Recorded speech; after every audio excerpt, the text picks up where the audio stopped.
Night had settled over the village like a heavy blanket.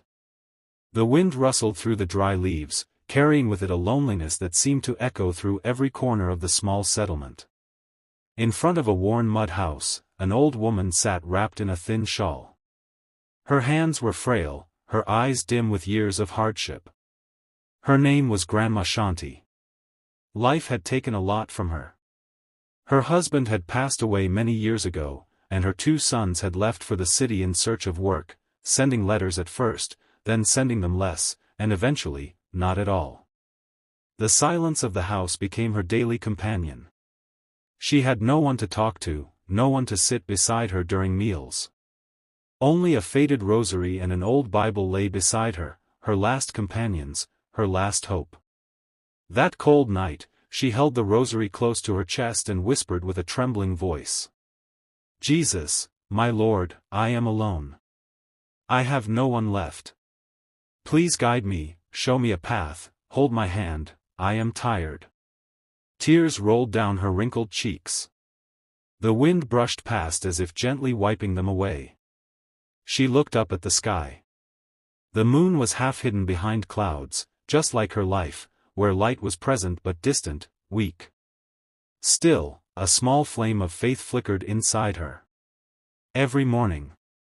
No matter how weak she felt, Grandma walked slowly every morning to the small church at the edge of the village. Few visited that church, but to her, it was home. She would sit on the wooden bench near the front, close her eyes, and speak to Jesus as though he were sitting beside her. Sometimes she would whisper, sometimes she would sob softly. Lord, she would say. Am I such a bad person that everyone left me?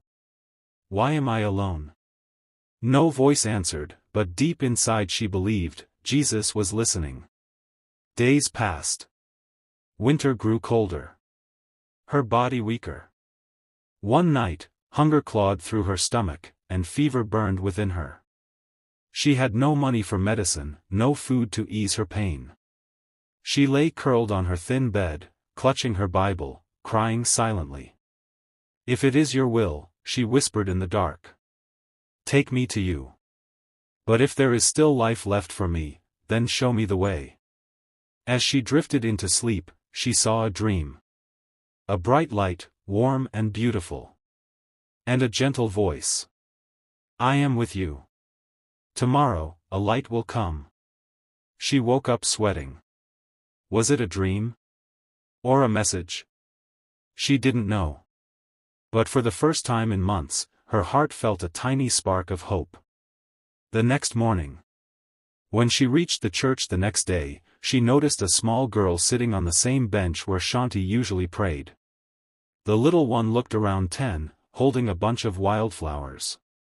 There was innocence in her eyes, like sunshine after rain.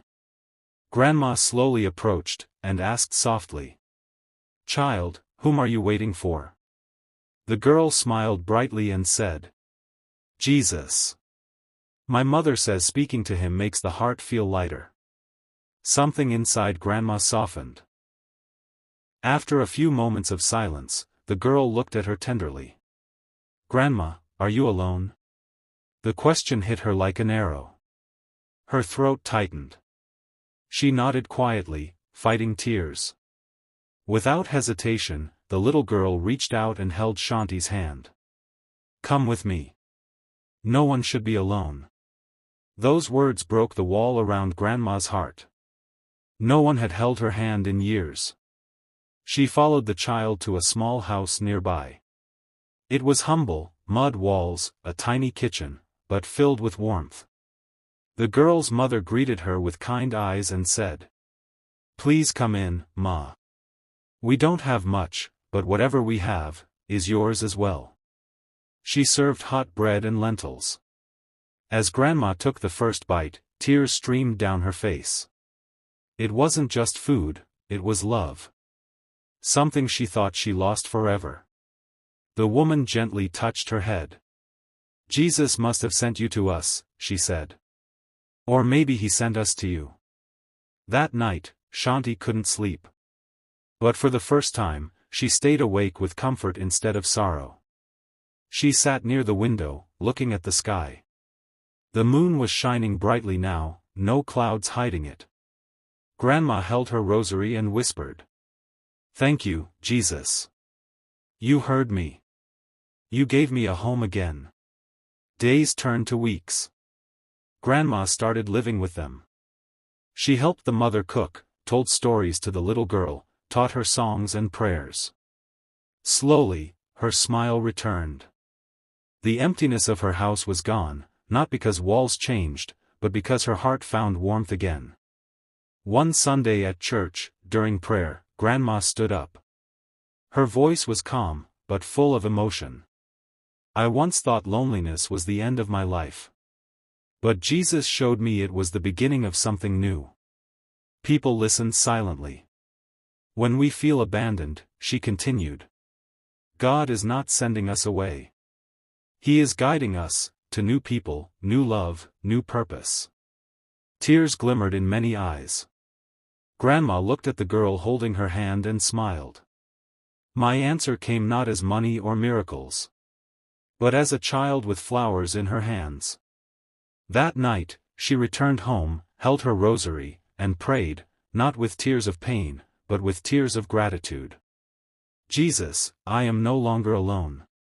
Where there was darkness, you brought light. Where there was emptiness, you gave love." Outside, the wind blew softly, not cold, but gentle. The moon glowed like hope reborn. And somewhere in the silence, a whisper seemed to say, "You were never alone."